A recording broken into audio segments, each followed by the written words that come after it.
Olá, boa noite. Estamos começando mais uma aula da Universidade Aberta Leonel Brizola.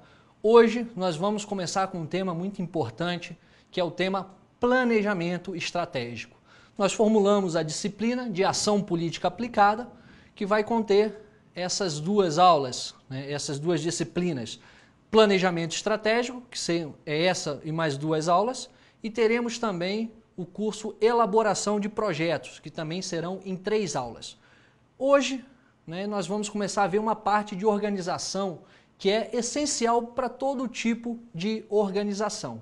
O intuito dessas aulas é justamente capacitar a você, militante, a você, companheiro do nosso partido, ou pessoa que esteja interessada nesses cursos, capacitá-lo à organização política partidária, organização de entidades e principalmente na parte de captação de recursos. Hoje nós sabemos que falta projetos, falta gente capacitada tecnicamente nas prefeituras, nas pequenas prefeituras, nas médias prefeituras, às vezes até nas grandes prefeituras que tenham essa condição de elaborar um projeto. Mas não só a elaboração de projetos, precisa de uma organização geral, um próprio planejamento para poder gerir hoje a coisa pública, que é muito importante. Então, tanto para prefeituras quanto para entidades, isso é um tema extremamente importante. Hoje a nossa aula é ao vivo, você pode participar através do 0800 704 3464 ou enviando perguntas para o nosso e-mail, que é perguntas@ulb.org.br, ok? Nós vamos fazer essa aula hoje, ao fim da aula nós vamos ter uma atividade prática, e a tendência agora das nossas aulas é justamente seguir isso, atividade prática, atividade teórica, seguido da atividade prática, para a gente poder trabalhar essa parte também de certificação, porque aí a gente tem como avaliar o aprendizado e poder certificar aos que estão hoje acompanhando as nossas aulas, aos que estão inscritos, aos que estão matriculados, ok? O tutor na sala de aula, ele pode pegar a presença dos nossos alunos, dos nossos companheiros hoje que estão assistindo essa aula e depois remeter essa presença para a gente para efeito de certificação. Assim, também o tutor vai fazer com a parte de avaliação. Vai fazer uma avaliação que nós vamos passar e depois ele vai nos remeter essa avaliação. Ok, pessoal? Então vamos à nossa aula de hoje, Fundamentos de Planejamento Estratégico. É importante ressaltar que nós vamos trabalhar uma metodologia de planejamento estratégico. É uma metodologia simples, porque nós entendemos que a necessidade principal, a necessidade que nós temos hoje é de começar a trabalhar novos conceitos dentro da organização política, dentro da organização partidária. Criar uma cultura de organização e de planejamento que nós sentimos que hoje faz bastante falta. Então nós vamos trabalhar uma metodologia que é uma metodologia muito tranquila, muito fácil de ser aplicada. E aí, no decorrer do tempo, nós vamos voltar a trabalhar planejamento estratégico, mas com a metodologia já mais elaborada, que vai suprir a necessidade num segundo momento que for existir a partir do momento em que se cria essa cultura de planejamento estratégico, ok? Fundamentos de planejamento estratégico. Nós temos a frase do filósofo grego Sêneca: quando se navega sem destino, nenhum vento é favorável. Interessante essa epígrafe, porque ela expressa uma realidade. Quando você não sabe o que você quer, você não sabe aonde você quer chegar, dificilmente você chega. Então uma organização, um partido, uma entidade, uma ONG, que não sabe aonde quer chegar, ela não vai ter um propósito específico. Fica só no discurso, não efetiva a sua prática. Então, com uma ferramenta de planejamento estratégico, ajuda, facilita a elaborar um caminho, a elaborar um rumo, ok? Nós temos aqui, o que é planejar? Planejar é decidir antecipadamente o que deve ser feito, com base em análise da realidade objetiva. Veja bem, decidir antecipadamente. Planejar não significa querer prever o futuro. O futuro, como eu vejo, como muitas outras pessoas veem, o futuro é incerto. Planejar não é você ter uma bola de cristal, né, e tentar ver o que vai acontecer no futuro. Não, planejar é decidir antecipadamente o que vai ser feito, com base em análise. Porque vamos supor, eu, né, na minha humilde, nos meus humildes recursos financeiros, quero, por exemplo, velejar pelos mares. Ótimo, é possível isso? É possível. Vou precisar ter um barco, um iate, um veleiro. Agora, quanto é que custa isso? Custa muito caro. Hoje eu, particularmente, não tenho condições e não conheço pessoas, né, que tenham condições de, por exemplo, comprar um iate, comprar um veleiro para navegar. Agora, objetivamente, esse meu sonho, essa minha vontade, mesmo que ela tenha sido decidida, ela vai ser muito difícil de ser realizada. Então, por isso que é importante a gente decidir antecipadamente o que deve ser feito, mas, entretanto, com base na análise da realidade objetiva. Hoje, objetivamente, eu não tenho como comprar um veleiro. É possível seguir adiante com esse sonho? Não. Mesmo que eu decida antecipadamente, é muito pouco provável. Claro, né, se eu tiver um determinado esforço, contar com a sorte de ganhar numa loteria, sei lá, uma outra coisa. Mas, objetivamente, essa não é a finalidade. Então, planejar é você decidir antecipadamente com base em análise da realidade objetiva. Realidade objetiva. Ou seja, não adianta a gente ficar imaginando coisas que não são concretas, que não são objetivas, que não são realizáveis. Entenderam? Por que planejar? Por que planejar? Agir proativamente. Ou seja, eu deixo de reagir. Por exemplo, fazemos parte de um partido político e, necessariamente, a gente não planeja, a gente não se antecipa às coisas. O que acontece? A gente vai estar sempre andando a reboque, a gente vai estar sempre tomado pela surpresa, vai estar sempre reagindo aos fatos e não procurando conduzir os fatos. Então, já, por exemplo, avaliando dentro de uma estratégia política, isso acaba sendo muito mais complicado. A gente vai estar sempre a reboque dos outros. Não vamos estar objetivamente decidindo as coisas. Nós vamos estar indo ao sabor dos ventos. E aí a chance de prosperar, né, nessa situação, nessa circunstância, é muito menor. Outro motivo sobre por que planejar. Estar sempre à frente. É claro, quando você planeja, você decidiu antecipadamente o que deve ser feito. Então você vai estar à frente, você vai estar antecipando tendências, você vai estar realizando coisas inovadoras. E aí isso é importante. Por quê? Porque os demais é que vão lhe acompanhar. Não você vai ficar, né, seguindo a reboque. Ao contrário, estar sempre à frente. Ok? Outro ponto importante. Trabalhar de forma racionalizada. Trabalhar menos e oferir melhores resultados. Ou seja, quando você trabalha de forma desorganizada, sem planejamento, você acaba de repente fazendo uma tarefa 2 ou 3 vezes, ou às vezes tendo que fazer uma tarefa de forma que ela vai dar um resultado equivocado e você tenha que fazer novamente. Então você economiza trabalho, você economiza esforços. E geralmente, né, em entidades, em organizações partidárias, o que mais falta é justamente pessoas que estejam dispostas a colaborar, dispostas a fazer um trabalho efetivo. Então essas pessoas elas têm que ser aproveitadas da melhor forma possível. Então quando você planeja, você pode designar funções, você pode dar tarefa para as pessoas para que elas possam realizar. Até porque, em grande parte, o trabalho feito em partidos políticos e entidades é sempre um trabalho voluntário. Né? Então, quando você planeja, você delega funções, você delega trabalho, que é um trabalho que vai ser melhor aproveitado. Você trabalha menos e com mais eficiência. Próximo ponto aqui. Economizar recursos. Óbvio, quando você trabalha com um recurso, né, já planejado antecipadamente, você consegue, por exemplo, se for para comprar, né, alguma coisa, algum valor material, né, você vai gastar menos, você consegue planejar. Se você precisa, por exemplo, fazer um deslocamento com um avião, né, então se você compra a passagem com antecedência, ela vai custar muito mais barato que você deixar para comprar em cima da hora, ok? Outra coisa, fortalecer a autodisciplina. Isso é muito importante. O que acontece? Muitas vezes as pessoas elas confundem, né, obediência com disciplina.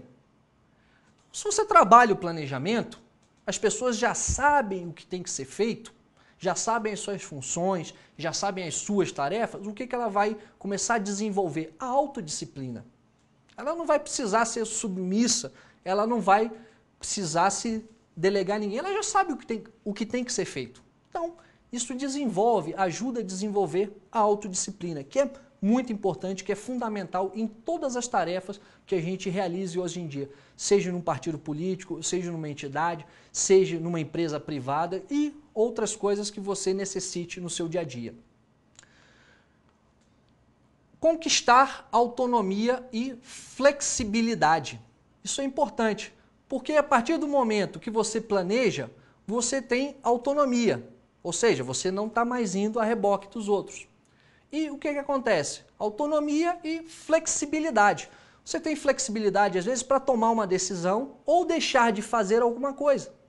Então, às vezes, a conjuntura é favorável, você pode tomar certas decisões e avançar mais do que você avançou até então. Ou, às vezes, você consegue antever, você tem maior flexibilidade. Você não, agora é o momento de recuar. Então, é importante a gente trabalhar o planejamento dentro desse aspecto também, ok? Vamos no próximo ponto. Atingir resultados com maior facilidade. Atingir resultados com maior facilidade. O que acontece? O trabalho é poupado quando se planeja e o que acontece? Você poupando esse trabalho, é mais fácil você atingir os objetivos. Por quê? Porque está organizado. Você antecipa as coisas. Você decide com anterioridade. Então, você participa das coisas com mais facilidade e você tem condições de melhor atingir resultados. Atinge os resultados com maior facilidade. Ok? Melhor controlar as ações e resultados. Ou seja, você trabalha, né, com um planejamento, você tem controle das atividades. Você tendo controle das atividades, você tem controle das ações. Você sabendo o que tem que ser feito, óbvio que você espera um determinado resultado. Então isso facilita. Facilita para quê? Para controlar também os resultados. Então, por exemplo, determinada tarefa foi delegada para um determinado companheiro. Ele tem um prazo para realizar aquela tarefa. Então, você tem como controlar, né? Eu falo controle de uma forma muito natural, porque é necessário que a gente tenha controle, eu não falo de uma forma autoritária, de uma forma ditatorial, mas eu digo de um controle que você delega uma tarefa a um companheiro, você sabe se ele está cumprindo, se ele está em condições de cumprir, se as condições objetivas são oportunas para que ele cumpra aquela determinada tarefa, ou se é necessário delegar aquela tarefa numa outra oportunidade ou para uma outra pessoa, porque às vezes não há condições objetivas. Então você facilita o controle, você tem um planejamento, né, que aí é um ponto positivo para você poder controlar as ações, controlar os resultados, que é muito importante, ok?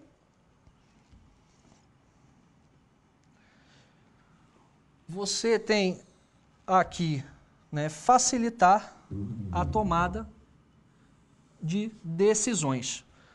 Ou seja, você tem controle sobre as coisas, você tem um planejamento feito. Então, para você tomar decisões, porque o que acontece? A conjuntura, né, em todos os locais, todos os ambientes, elas mudam. Então, está às vezes esperando, né, que determinadas coisas aconteçam, né, e essas coisas não acontecem. Então, o que acontece? Você tem que tomar outra decisão. Então, se você tem um controle da decisão, se você tem um planejamento, que é um planejamento adequado, feito com base na realidade, nas condições objetivas, na hora de você tomar uma decisão, uma determinada decisão, vai facilitar e muito, ok? Vamos adiante.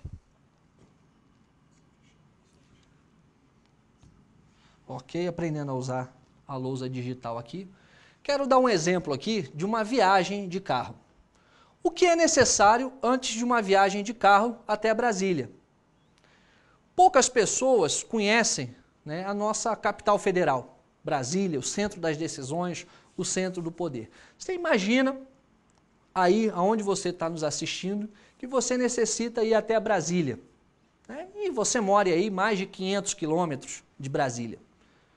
Olha, não é aconselhável, poucas pessoas fazem isso, de entrar num carro e se largar para Brasília, né, fazer uma viagem de carro sem planejar, não é verdade? Então o que acontece? Você quer ir, por exemplo, do Nordeste para Brasília, você vai ter que planejar minimamente. Primeiro, como é que você começa? Começa planejando a manutenção do veículo. Os pneus estão em condições, os amortecedores, freios, se está tudo, documentação está regularizada.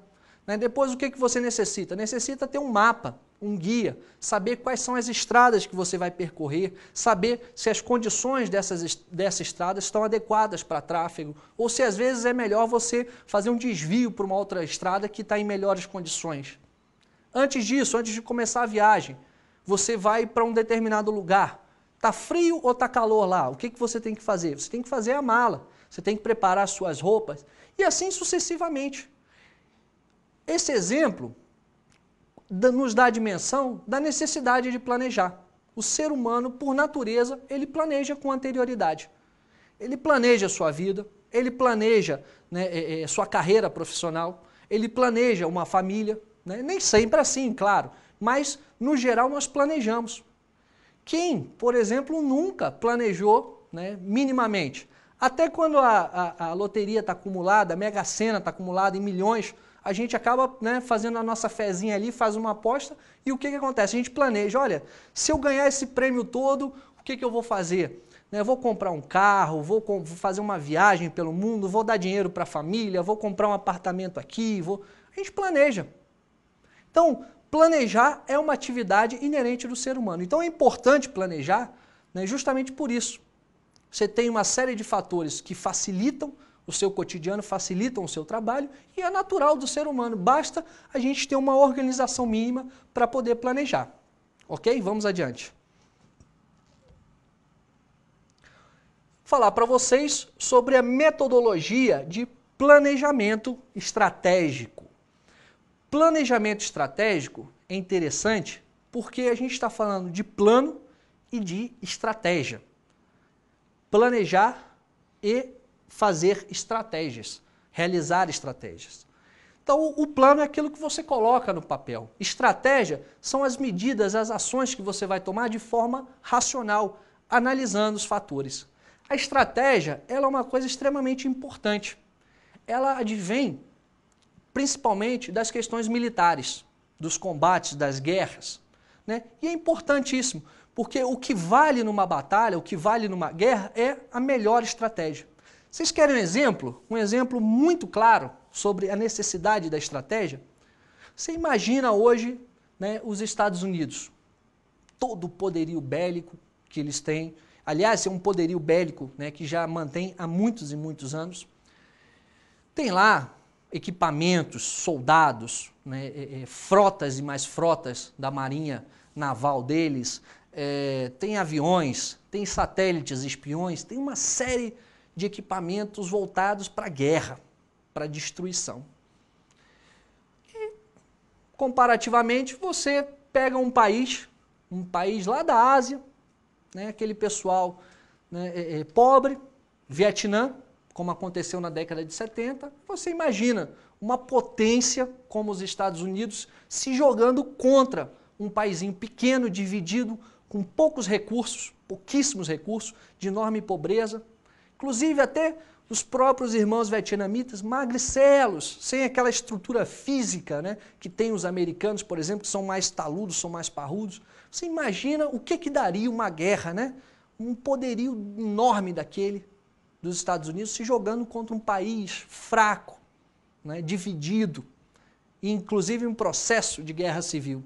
Você imagina, né, quem é que vai ganhar? Você fala, é óbvio, os americanos. A gente está acostumado a ver eles nos filmes, né? Um soldado deles com uma metralhadora em cada mão, mata centenas e tal. E, na verdade, objetivamente, o que aconteceu? Aconteceu ao contrário. Os Estados Unidos perderam a guerra para um país muito fraco. Fraco do ponto de vista bélico, do ponto de vista de recursos financeiros, de recursos materiais. Mas o que fez com que o Vietnã ganhasse a guerra? A estratégia. A estratégia foi fundamental. O responsável, né, pela estratégia, General Giap, na verdade era um professor de história que conhecia de cor as 100 maiores batalhas da humanidade. E, analisando objetivamente o que ele tinha, a realidade que ele tinha, ele formulou diversas táticas e uma estratégia que fez com que os Estados Unidos ganhassem, fez com que os Estados Unidos se submetessem na guerra, que eles perdessem a guerra. Primeiro, eles faziam guerra de guerrilha. Passava aquela tropa super bem equipada, um monte de soldados, né? E o que eles faziam? Desferiam ataque de cima das árvores. Detonavam os soldados ali, aquela tropa que estava passando, e rapidamente sumiam. E assim foram. Aí os Estados Unidos viram, olha, vamos, né, acabar com essas árvores aqui. Bombardearam napalm, o agente laranja, desfolharam as árvores todas e tal. Pronto, agora a gente ganha a guerra. Vamos usar a nossa superioridade bélica, a nossa superioridade militar. E aí o que aconteceu? Eles refizeram a estratégia deles, mudaram as táticas. Passaram a cavar túneis pelo subsolo. Desferiam o ataque da mesma forma.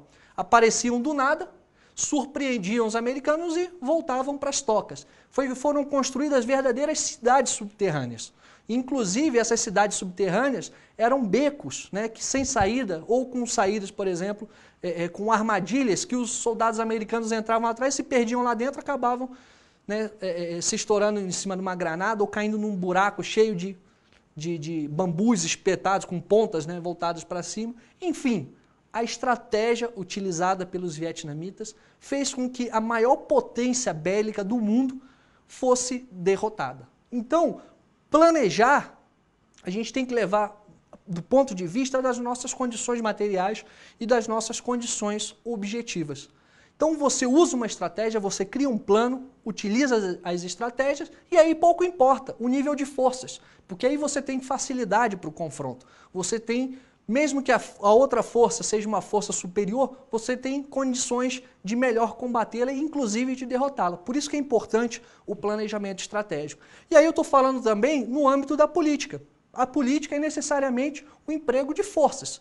Não forças militares, não forças bélicas, né? Não é feita com sangue, né? Como é a guerra. Mas a política é de fato força, é utilizar força. E se a gente não tem objetivamente força, a gente tem que usar uma boa estratégia para poder seguir adiante, para poder vencer nesse cenário político, ok? Vamos adiante. Primeira coisa para um planejamento estratégico é a análise de ambiente. Primeira coisa, a gente tem que avaliar o nosso ambiente interno. O que é o nosso ambiente interno?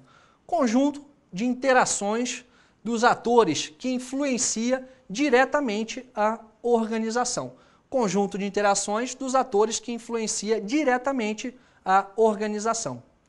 Então, primeira coisa, a gente tem que olhar para os nossos recursos. Temos que ver o que nós temos. Olhar o que são esses atores. Pessoas, recursos disponíveis, regras existentes, cultura organizacional e entre outras coisas que fazem parte da organização. Ou seja, a gente olha para dentro da nossa organização. Quais são as coisas que nós temos aqui dentro? O que de melhor nós temos? Quais são os atores? Quais são os recursos materiais que nós temos? Quais são as pessoas envolvidas? Okay? É a primeira parte que se faz no planejamento estratégico, é a análise das forças internas, ok? Análise do ambiente interno. Para quê? Para você avaliar as forças e as limitações. Os pontos fortes e os pontos fracos. Preste bem atenção nisso aqui. Pontos fortes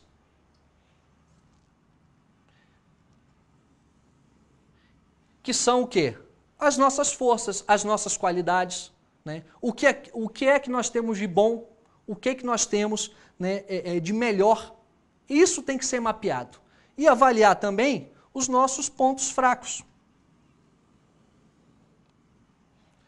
Então, de forma tranquila, de forma racional, de forma lúcida, ou seja, não ser de forma emotiva, a gente tem que avaliar quais são os nossos pontos fracos. Por exemplo, olha, a nossa estrutura, por exemplo, financeira, os nossos recursos financeiros são recursos baixos. Então não adianta a gente fazer um plano, por exemplo, que olha, nós vamos montar uma rede de computadores, vamos montar uma rede de telesalas no Brasil todo. Não. Temos um ponto fraco. Qual que é o nosso ponto fraco?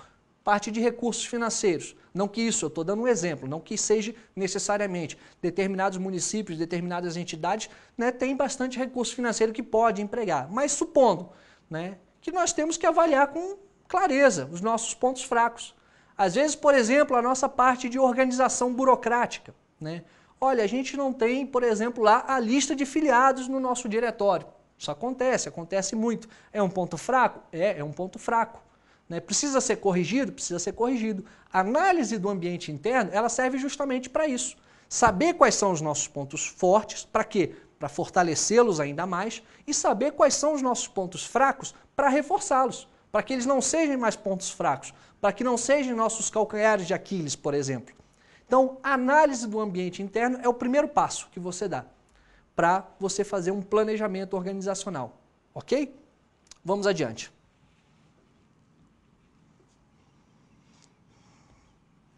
Análise de ambiente, você tem o ambiente externo.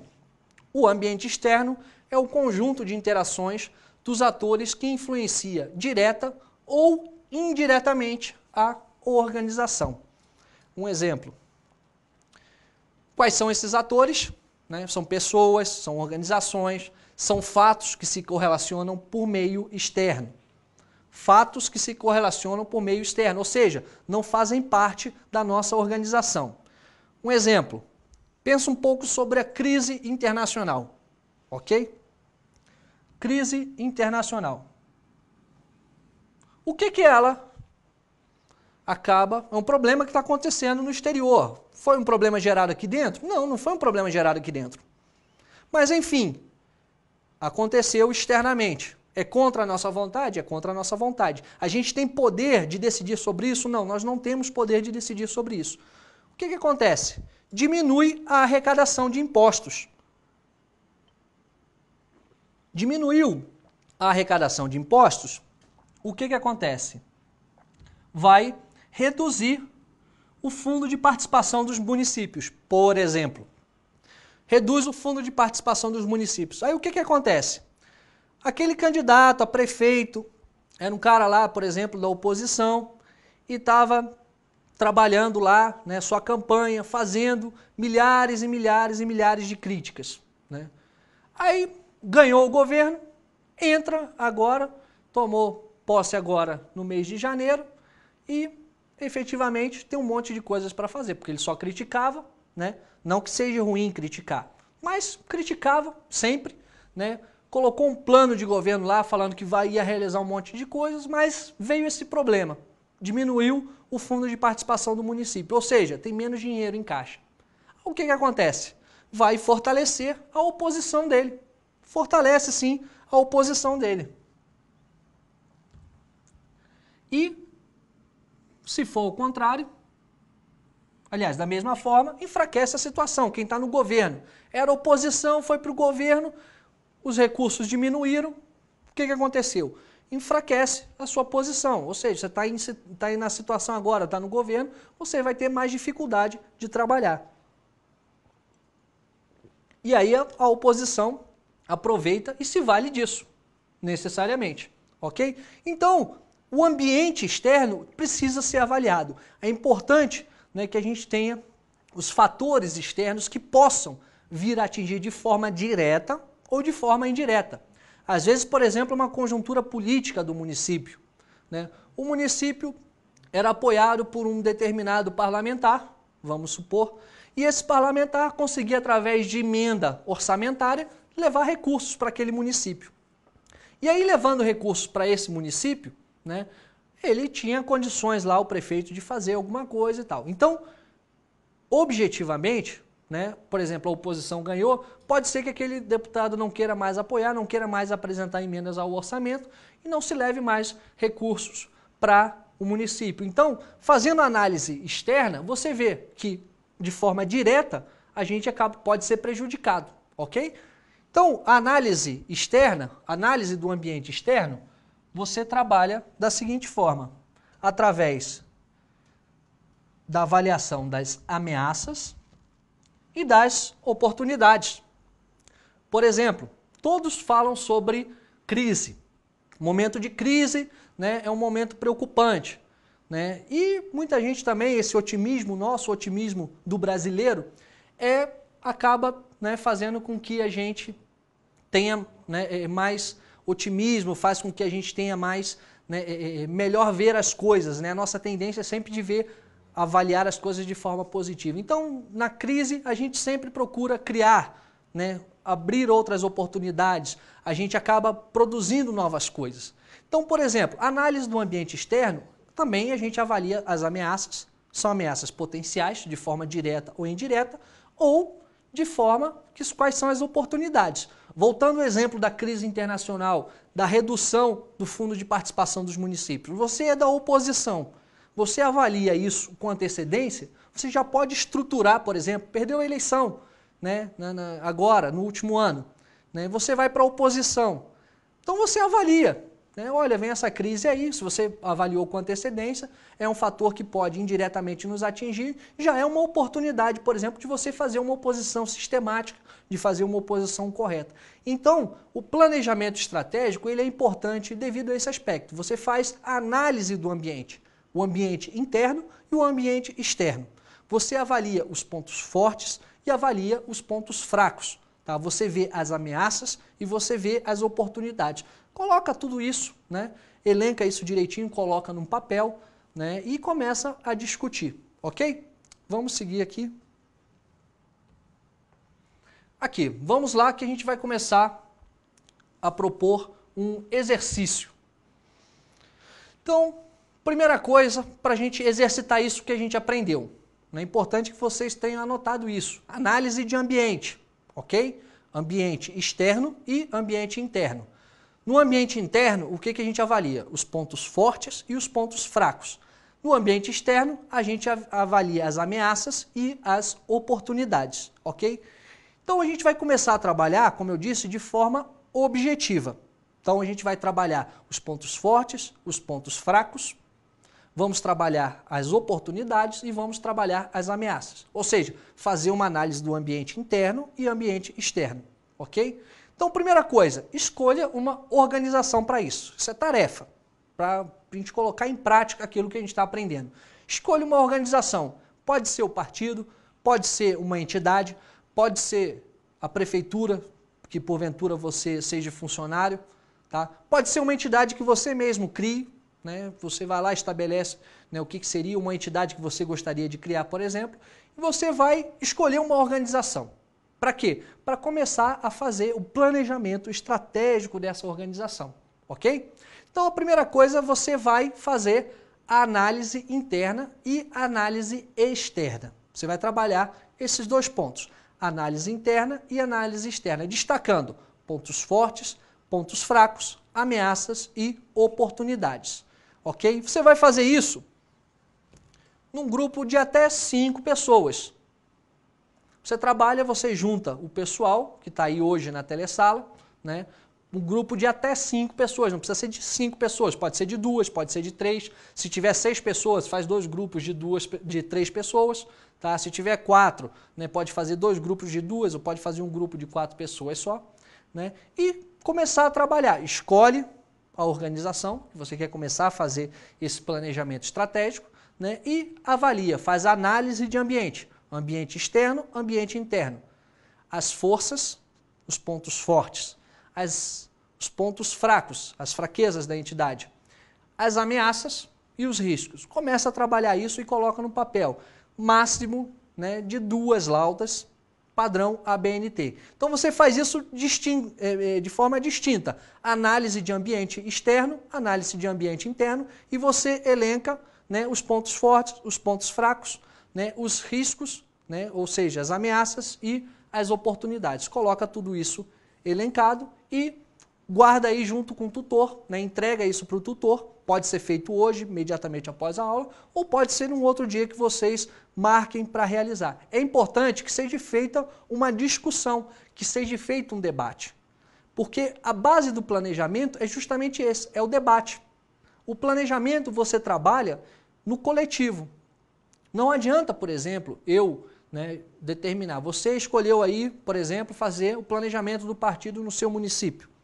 Não adianta eu chegar, a partir do meu ponto de vista, fazer um planejamento estratégico e entregar, pode ser um planejamento estratégico lindo, maravilhoso, cheio de coisas interessantes e tal, mas ele não contempla a realidade objetiva. Passo esse planejamento para vocês realizarem. Vai à frente isso? De certo que não. O importante do planejamento estratégico é justamente isso. Planeja quem vai realizar, planeja quem vai executar, ok?